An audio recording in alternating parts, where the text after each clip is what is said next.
जय जगन्नाथ सांग माने नमस्कार आपण मानक आम न्यू ब्लॉग को स्वागत। आज आम सकाळु सकाळु जाइथिलु मंदिर कारण आज रियार बर्थडे। मंदिर पाख दुकान में आम भोगराग किणी जाइथिलु आ भोला बाबा को दर्शन करथिलु।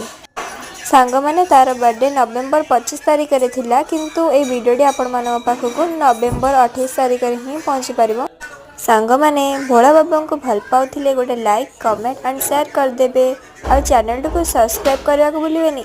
आसंतु सांग माने आज पुणी थे मिसिकी कहवा हर हर शंभु। महादेव को पाखे पूजा सारी आमे माने मंदिर परिक्रमण करथिलु एवं अन्यान्य देवादेवी को मध्य मुंडिया मारथिलु और पूजा मध्य करथिलु। एठारे पार्वती माँ पूजा पाउछंती। मंदिर पछपटे माँ दुर्गा मध्य पूजा पाउथिले। दुर्गा माँ पूजा कार्य से चली जगन्नाथ को मध्य दर्शन करथिलु।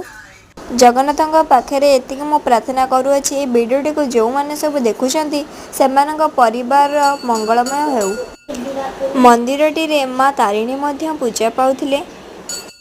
माँ को दर्शन करी बहुत शांति लगिला। आमे हनुमान जी और गणपति बाबा को मध्य दर्शन करथिलु। एबे हमर परिक्रमण सरीगला एवं ऊपर थिबा देवादेवी को आमे दर्शन करिया पे मध्य कौन आपण माने केबे ए मंदिरटी को आछंती जदि आसीथिबे को जगार अछि कमेंट बॉक्स रे जणे देबे। आजिर पागटी भी बहुत भलो थिला। चलंतु भितर को जाय देखिबा। एठी मध्य हमें प्रणाम करनबा। आज मंदिर मु मामा रिया के जाइथिलु। साना भाई स्कूल जाइथिला बाबा घरे थी। राम सीता लक्ष्मण ठाकुर को दर्शन करी आमे घर को फेरथिलु। नेक्स्ट ब्लॉग देखा राधे राधे।